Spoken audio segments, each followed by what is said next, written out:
शब बारात क्या है? शब बारात वो रात है जिसमें अल्लाह ताला हजारों लाखों करोड़ों लोगों की मगफिरात फरमाते हैं।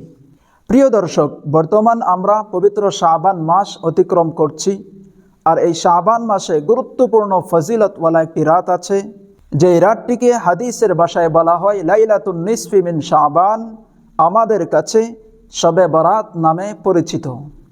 আবার অনেকেই বলে শবে বরাত বলতে কিছু নেই, শবে বরাত নামক ফজিলতওয়ালা রাতটিকে অস্বীকার করে। গতিকে যারা নাকি বলে শবে বরাত সহিহ হাদিসের দ্বারা প্রমাণিত নেই, আমি তাদেরকে বলতে চাই আল্লাহর নবীর এই হাদিসটি কান খুলে শুনে রাখুন। এই হাদিসটি সহিহ হাদিস, সহিহ ইবনে হিব্বান নামক কিতাবের 5665 নম্বর হাদিস। এই হাদিসের বর্ণনাকারী মুআজ ইবনে জাবাল রাদিয়াল্লাহু আনহু قال رسول الله صلى الله عليه وسلم إن الله يطلع إلى خلقه في ليلة النصف من شعبان فيغفر لجميع خلقه إلا لمشرك أو মুশাহিন। নবী করিম সাল্লাল্লাহু আলাইহি ওয়াসাল্লাম বলেন, শাবানের 15তম রজনীতে অর্থাৎ শবে বরাতে আল্লাহ সুবহানাহু ওয়া তাআলা দুনিয়ার সমস্ত সৃষ্টি জগতের প্রতি দৃষ্টিপাত করেন, রহমতের নজর দিয়ে তাকান। ফায়াগফিরু লিজামিই খালকিহি, এবং সবাইকে মাফ করে দেন। ইল্লা লিমুশরিকিন আও মুশাহিন, কিন্তু দুই শ্রেণীর মানুষকে আল্লাহ তাআলা মাফ করেন না। এরা কারা? তাহলে আল্লাহ তাআলা এই পবিত্র রাতে সবাইকে মাফ করে দিবেন, কিন্তু দুই শ্রেণীর মানুষকে মাফ করবেন না। এরা কারা? 1 নম্বর মুশরিক, যারা শিরিক করে, আল্লাহর সাথে কাউকে শরিক করে। 2 নম্বর যারা হিংসুক, নিজের অন্তরে অন্যর প্রতি হিংসা লালন করে, সমাজে হিংসা বিদ্বেষ ছড়ায়।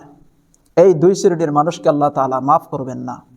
আরও একটি রাওয়ায়াতে পাওয়া যায় যে এই পবিত্র রাতে আল্লাহ তাআলা মা বাবার নাফরমান সন্তানদেরকেও মাফ করেন না। যারা মা বাবার সাথে নাফরমানি করে, বেয়াদবি করে, মা বাবার সাথে ভালো ব্যবহার করে না, ওই সন্তানদেরকেও আল্লাহ তাআলা এই রাতে মাফ করেন না। নাউজুবিল্লাহ। তাহলে কয় শ্রেণীর মানুষ হলো যাদেরকে আল্লাহ তাআলা এই পবিত্র রাতেও মাফ করবেন না? 1 নম্বর মুশরিক, যারা শিরিক করে। 2 নম্বর মুশাহিন, যারা অন্যর প্রতি নিজের অন্তরে হিংসা লালন করে। 3 নম্বর যারা মা বাবার সাথে নাফরমানি করে। প্রিয় দর্শক, তাহলে আমরা এই হাদিসের প্রতি লক্ষ্য করে একটু ভেবে দেখি, একটু চিন্তা করে দেখি, যদি দেখা যায় যে এই 3টি অপরাধ, 3টি গুনাহ আমার মধ্যে আছে, তাহলে শবে বরাত আসার আগে আগেই এই 3টি গুনাহ থেকে আমরা ফিরে আসি আর আল্লাহর নিকট খাঁটি অন্তরে তাওবা করি। অবশ্যই আল্লাহ তাআলা আমাদেরকেও মাফ করে দিবেন।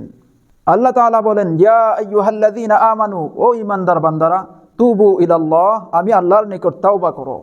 কেমন তাওবা করবা? তুবু ইলাল্লাহি তাওবাতান নাসুহা, নাসুহা নামক তাওবা করো, খাঁটি অন্তরে তাওবা করো। এমন তাওবা করবা যেই তাওবা করার পর দুবারা ওই গুনাহের প্রতি আর ফিরে যেতে না পারো। এমন খাঁটি অন্তরে যদি আমরা তাওবা করতে পারি, তাহলে আল্লাহ বলেন, আসা রব্বুকুম আন ইউকাফিরা আনকুম সাইয়্যাতিকুম, আশা করা যায় যে আল্লাহ তাআলা আমাদের জীবনের সমস্ত গুনাহ খাতাকে মাফ করে দিবেন। ওয়া ইউদখিলাকুম জান্নাতিন তাজরি মিন তাহতিহাল আনহার, এবং আল্লাহ তাআলা আমাদেরকে এমন জান্নাতের মধ্যে প্রবেশ করাবেন যে জান্নাতের নিচে দিয়ে নহর অতিবাহিত হয়। সুবহানাল্লাহ।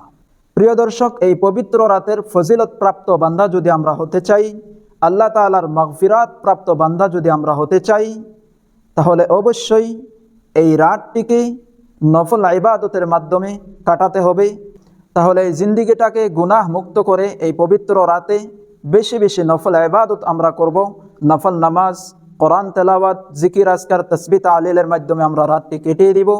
আর আল্লাহ তাআলার কাছে খালিস নিয়তে খাঁটি অন্তরে তাওবা করব।